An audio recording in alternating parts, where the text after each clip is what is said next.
Hello everyone. Today we are going to setting up a Django project with GitHub collaboration. So let's start it. Open the terminal and let's create a new Django project. Django admin start project.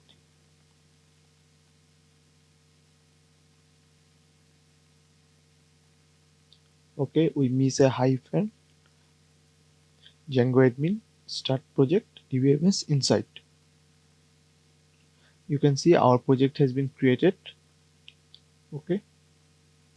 Then let's change our directory to DBMS inside